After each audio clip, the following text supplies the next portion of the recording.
What's everybody?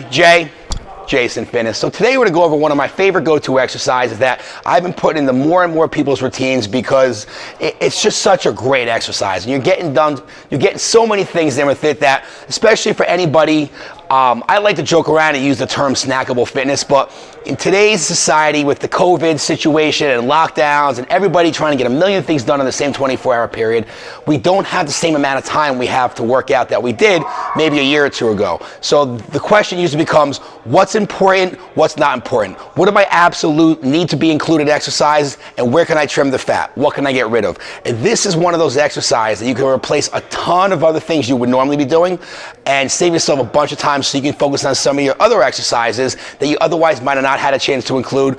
But it's also going to give you a chance to train those rebalancing exercises that I always talk about, where you do the exercises you love: squats, deadlifts, lunges. Some of my ladies, you guys love taking spin classes.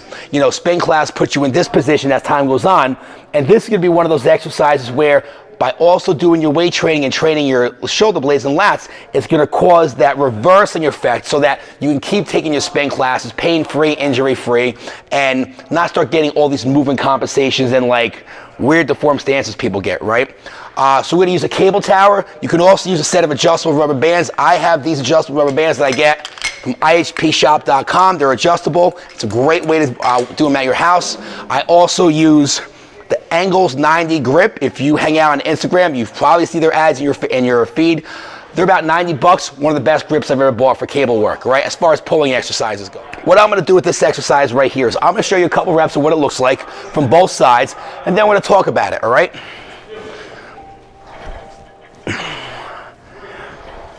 There's a lot of things going on here right now. I got my pulling based exercises. I got my core rotation going on. Look at my heels. I'm flaring the heels away as I'm going, right? Heels away all day. I'm riding the rails. Let me change sides so you can see it, right? I'm gonna go from this side for a couple reps. You can see how I'm bracing to the outside edge of my foot.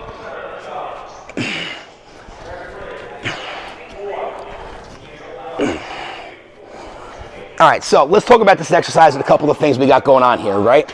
So first and foremost, especially if you're training out of your house still and you haven't had a chance to get back to the gym, it's hard to recreate the amount of loads, especially for my guys out there, to be able to train your back the way you're used to training. On this cable tower, if I put both cables together, I'm gonna be able to do like 20 or 30 reps because I just can't create enough weight, where by training one arm at a time, I'm able to give harder, heavier loads to my body that'll increase the tension of the exercise and give me more of what I'm looking to do, right? So, let's go over, I'm gonna start from this side, right? So, first things first, the arm that you're pulling down with is the leg that's up. Your other foot's down on the knee. Now, I like to put some kind of pad under my knee. I got shitty knees. So you should always kneel on something to give yourself a little padding, right? My foot, I'm gonna turn it slightly in on an angle so I can push with the outside blade of my foot. I'm also gonna push my knee out, so when I go and initiate my pulling exercise, right, I'm utilizing the outside muscles of my legs to create a base of support, kind of like you would use the rolly pads on the leg machine that you do when you're doing cable pull downs in the gym, right? We're creating our own stability versus relying on a machine by using the outside leg muscle. So foot slightly turned in, heels away, right? I'm grabbing the cable with this free arm. As I go through my pulling motion, you can notice the rotation that's happening inside of there. I go from a long extended position, I'm pulling the wrist tight to the rib cage. I'm rotating my thumb out, right? I'm stretching and coiling. Notice how long I am on this side. The ninth rib and the hip is separated. Where when I pull down, I'm coiling. Now I'm getting that rib and that hip tight together while recreating my pulling motion, but what I'm not doing is crunching forward. That's gonna make me use my hip flexor, that's gonna be back pain. I wanna sit Disney princess tall. Look at the crown, straight and aligned, right? Sitting nice and tall. My free arm is flying forward to help create the rotating motion.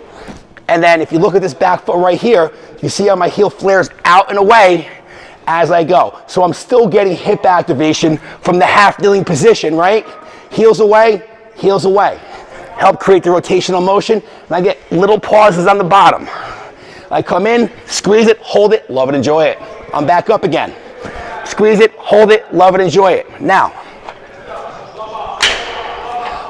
I'm getting my coiling, lats and obliques, right? I'm also getting my outer quad, my outer hamstring, my outer glute. What is that? The lateral subsystem. You hear me keep talking about that. That's what's going to help us be able to absorb, stabilize, and redirect force when we're doing any of our locomotion-based exercises, running, walking, jumping, stuff like that, or any of our more popular exercises for toning up the body and building strength. Squats, deadlift, lunges, all that stuff. Because I'm coiling, I'm getting shoulder blade activation. What that's gonna do, it's gonna keep my shoulders open. I'm not gonna get rounding shoulders anymore. I'm not gonna get shoulder impingement. I'm not gonna be walking around like this with a ton of neck tension because I'm gonna be sitting up tall and proper, right? Because I got the rotation in there, I'm also gonna be getting my obliques. I'm training my midsection. I'm getting all that twisty rotation in there, right? From the other side, to give you an idea what it looks like, right? As a matter of fact, I'm gonna go this way. This way, yeah, I'm gonna go this way. So watch how I go from this side. Remember, the arm that's pulling, the opposite knee is down, right? Watch the motion from this angle. Watch my heels, watch my hip, right? Watch my shoulder blades and spine. And this is my good side too, so. You can see, I got a short side and a long side. Right now, my left side is my short side, my right side is my long side. I coil, I shift. Now my short side is my right side, my long side is my left side. Where's my head right now? My head's over my left hip, which is basically my left foot, right? Head over foot alignment. Where's my head now? It's over my right foot. Head over foot alignment. So what am I doing? I'm always giving myself a strong column to base off of, right? I'm shifting my weight side to side, which helps create the rotation. It puts more movement into the exercise.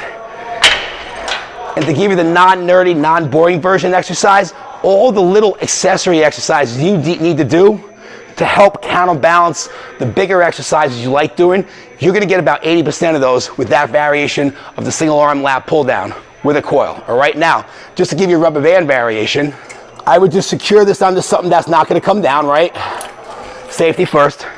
You always wanna check your rubber bands before you use them, because especially when you're pulling weight towards your eyes, rubber bands towards your eyes, you wanna make sure they don't snap. Now, the bands we use are safety rubber bands, which means there's a string inside the band so that if it does snap, it stays on track and it won't hit you, all right? Always be sure what kind of bands you're using, all right? And now I'm gonna have to create a little bit more distance with my rubber bands, and don't worry about the beginning tension. You wanna worry about the end tension. Even in the beginning with rubber bands, if there's zero tension on the bands, that's okay. But what I'm gonna do, right, as I'm right here, and as I'm going, I'm worried about the end tension. I might have to move back a little bit to get the right amount of tension, but I'm coiling and I'm up and down, right? Same exact thing. Great way to work out of the house, especially you guys that have your home gyms going on. Now, little trick I do with the rubber bands, marrying and divorcing the handles. All my married people love that joke. Single people are like, what are you talking about? You'll figure it out one day. They've been joined, right? So now I have one handle. Once again, make sure you're not gonna pull over whatever it's attached to. Make sure it's not gonna come off and slingshot towards you. But once you know you have a safe, secure anchor point, you can see how now I really gotta force. Look at my leg, right? I gotta drive with that leg to give myself something to fight the floor with. Look when I turn my foot out. I can't even get it down because I don't have the power in my lat. Just by putting that slight little turn of my foot, riding the rails, outside blade of the foot, inside ankle bone high, right? Watch. I can get that little bastard down now. Get it in there, squeeze it, and work that lateral subsystem. Phenomenal exercise. Great for toning the sides of your body. Everybody's always asking me, Jay, how do I get rid of this, that?